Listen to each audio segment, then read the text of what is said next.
विद्यालय की छात्रा हूँ। आज मैं आपके सामने एक कहानी प्रस्तुत करने जा रही हूँ जिसका शीर्षक है संघर्ष के बीज। किसी गांव में एक धर्मपरायण किसान रहा करता था। उसकी फसल अक्सर खराब हो जाया करती, कभी बाढ़ आ जाया करती तो कभी सूखे की वजह से उसकी फसल बर्बाद हो जाया करती। कभी गर्मी बेहद होती तो कभी ठंड इतनी होती कि बेचारा कभी कभी अपनी फसल प्राप्त नहीं कर पाया। एक दिन किसान दुखी होकर मंदिर जा पहुंचा और भगवान की मूर्ति के सामने खड़ा होकर कहने लगा, हे भगवान, बेशक आप परमात्मा हैं, लेकिन फिर भी लगता है आपको खेती बाड़ी की जरा भी जानकारी नहीं है। कृपया करके एक बार बस मौसम मेरे अनुसार होने दीजिए, फिर देखिए मैं कैसे अपने अन्न के भंडार को भरता हूँ।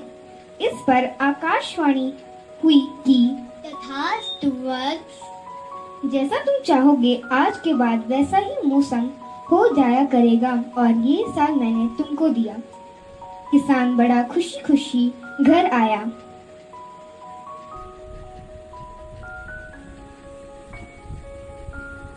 क्या होता है, उस बरस भगवान ने कुछ भी अपने अनुसार नहीं किया और किसान जब चाहता धूप खिल जाती और जब वो चाहता बारिश हो जाती, पर उसने कभी आंधर और तूफान को नहीं आने दिया। बड़ी अच्छी फसल हुई। पौधे बड़े लहलहा रहे थे। समय के साथ साथ पौधे बढ़ी और किसान की खुशी भी। आखिर फसल काटने का समय आ गया और किसान बड़ी खुशी खुशी खेतों की ओर गया और फसल काटने के लिए जैसे ही वो खेतों में घुसा, बड़ा हैरान हुआ और उसकी खुशी भी काफूर हो गई, क्योंकि उसने देखा कि गेहूं की बालियों में एक भी बीज नहीं था। उसका दिल धक से रह गया। किसान दुखी होकर परमेश्वर से कहने लगा, हे भगवान, ये क्या? तब आकाशवाणी हुई कि वत्स, ये तो होना ही था। तुमने जरा भी तूफान, आंधी, ओलों को नहीं आने दिया, जबकि यही वो मुश्किलें हैं जो किसी बीज को शक्ति देता है और वो तमाम बाधाओं के बीच भी अपना संघर्ष जारी रखता है और अपने जैसे हजारों बीजों को पैदा करता है। जबकि तुमने ये मुश्किलें ही नहीं आने दी तो कैसे बढ़ता ये बताओ तुम। भगवान ने कहा, बिना किसी चुनौतियों के बढ़ते हुए ये पौधे अंदर से खोखले रह गए। यही होना था। यह सुनकर किसान को अपनी गलती का एहसास हुआ।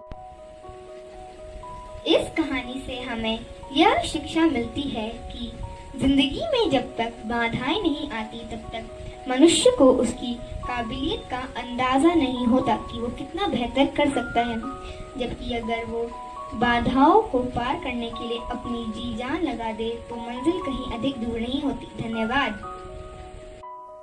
मेरा नाम आरव कुमार वारिया है। मैं कक्षा 5वीं का छात्र हूँ।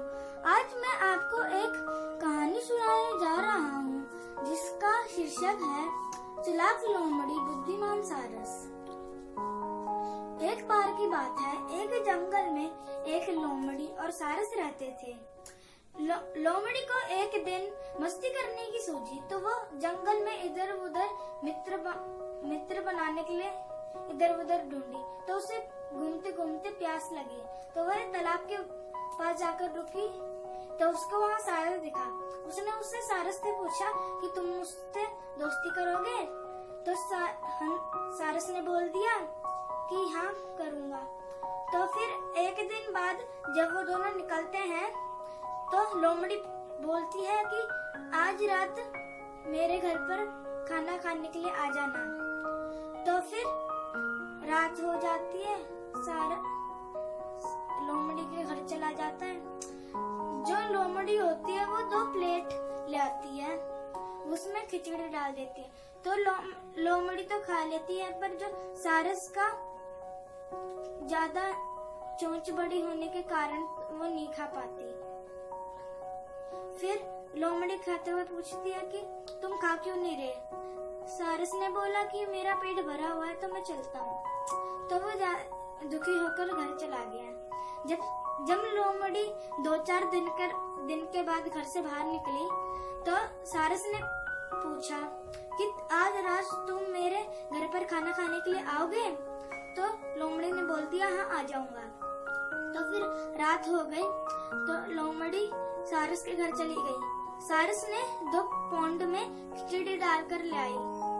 फिर सारस की चोंच बड़ी होने के कारण उसने तो खा ली, पर जो लोमड़ी का मुंह छोटा था तो वो उसका मुंह खिचड़ी तक पहुंच ही नहीं पाया, तो वो नहीं खा पाई।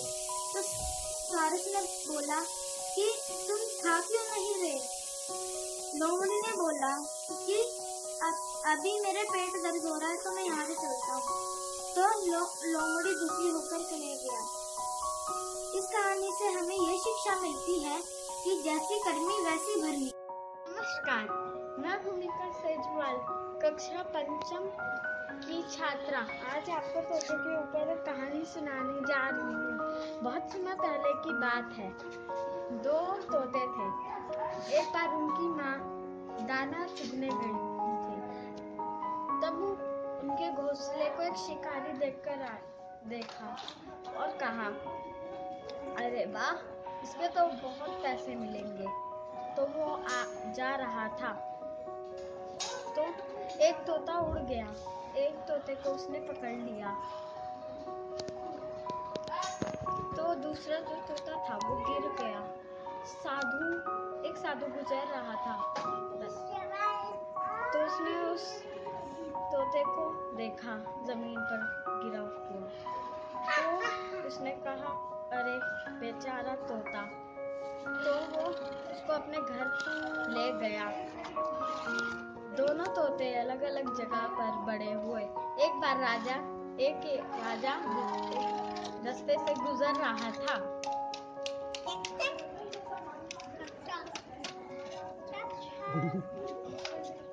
दादा, मालिक तीर कमान उठाइए और इस आदमी को मार दीजिए। मालिक तीर कमान उठाइए और ये कैसे बेकार होता है, एकदम बच्चे लोग। चलो यहाँ से चलते हैं।